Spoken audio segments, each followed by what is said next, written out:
আসসালামু আলাইকুম। আজকে ১১ই অক্টোবর। আজকের দিনেই আমার ফাদুন সোনা এই দুনিয়াতে এসেছিল।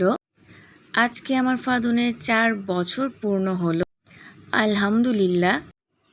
প্রতি বছরই আমি নিজেই আমার ফাদুনের জন্য যতটুক পারি ডেকোরেশন করে থাকি।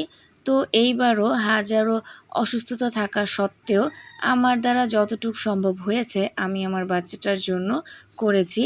মোট কথা আমি আমার বাচ্চাটাকে যতটুকু পারি স্পেশাল ফিল করাতে চাই। আর সেজন্যেই যতটুকু পেরেছি ততটুকুই করেছি। তবে ডেকোরেশন যখন করছিলাম, বেলুনগুলো ফুলাচ্ছিলাম, তখন বারবার আমার ফাদুন বাচ্চাটা আমার সাথে রাগ করছিল। কারণ ও আর কি ভাবছিল আমি বেলুন ফুলিয়ে ওকে কেন দিচ্ছি না। তো যাই হোক ওকে ১-২টা বেলুন আমি ফুলিয়ে ফুলিয়ে দিলাম। আর মানে ওকে শান্ত করলাম আর কি। আর এই যে আমার কাজের মাঝেই হঠাৎ করে কেক চলে এসেছিল। তো কেক দেখে তো ফাদুন অনেক বেশি খুশি হয়েছিল। আর এই যে আবার আমাকে ডিস্টার্ব করতে চলে এসেছিল আমার কাজে আর কি কীভাবে বাধা দেয়া যায়। তো যাই হোক ওকে খেলায় ব্যস্ত রেখেই আর কি আমি আমার বাকি কাজগুলো করে ফেললাম। আর মাশাআল্লাহ আমার বাচ্চাটা এতটাই মানে খুশি ছিল। এর আগের বছরগুলোতে তো ও অনেক ছোট ছিল, তেমন বুঝতো না। বাট এবার মানে আমি অতটা পারিও নি ডেকোরেশন করতে, যেহেতু আমি অসুস্থ ছিলাম। তাও যতটুক পেরেছি আমার বাচ্চাটা অনেক, অনেক বেশি খুশি হয়েছে আলহামদুলিল্লাহ। তো ওর খুশিটাই তো আসল, তাই না? প্রতিটা মায়ের জন্য বাচ্চার খুশিটাই আসল। মানে যত কষ্টই হোক না কেন, বাচ্চার মুখের হাসিটা মানে দেখা মাত্রই আমাদের সব কষ্ট আমরা ভুলে যেতে পারি। আর এবার তার আবদার ছিল গাড়ি কেক। তো যতটুক পেরেছি তার আবদার পূরণ করার চেষ্টা করেছি।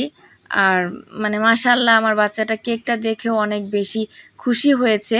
আর কেক দেখা মাত্রই তো সে আর কি কেকের উপর খেলনাগুলো দেখে নিয়ে নিবে, ওই গাড়িগুলো দিয়ে খেলবে। মানে খুবই পাগল হয়ে যাচ্ছিল।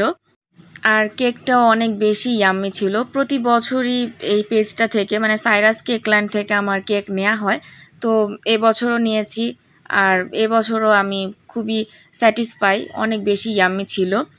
আর ফাদুনকে তো দেখাই যাচ্ছে কি খুশি, খুশিতে পুরো আত্মহারা হয়ে গেছে। কি রেখে কি করবে। তো মাঝে দিয়ে ও আর কি একটু ভয়ও পেয়েছিল যখন আর কি ক্যান্ডেল জ্বালানো হয়।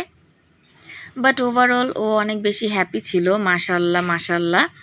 ভেবেছিলাম রাত ১২টায় আজকে সব কিছু রেডি করে ওকে আজকে সারপ্রাইজ দিব। বাট তা আর হয়ে ওঠেনি। ও বুঝে গিয়েছে। আজকে আমার সাথেই আঠার মতোই লেগেছিল। তো কি আর করার, ওকে নিয়েই সব কিছু করতে হয়েছে। তো ঘরের মধ্যেই খুবই ছোট আকারেই আমার ফাদুনের এই বছরের জন্মদিন পালন করা হয়। আমার বাচ্চাটা অনেক বেশি খুশি ছিল, সেটাই আমার জন্য যথেষ্ট। মহান আল্লাহর নিকট অনেক অনেক শুকরিয়া। আর আল্লাহর কাছে আমার একটাই চাওয়া, আল্লাহ যেন আমার বাচ্চাকে সব সময় সুস্থ সবল রাখে, এমনই হাসি খুশি রাখে। আর সকল প্রকার বদনজর থেকে আমার বাচ্চাটা যেন দূরে থাকে। মা তোমাকে অনেক বেশি ভালোবাসি বাবা। Happy birthday. আর আমার বাচ্চাটার জন্য সবাই দোয়া করবেন। আর আজকের ব্লগ এতটুকুই। আসসালামু আলাইকুম।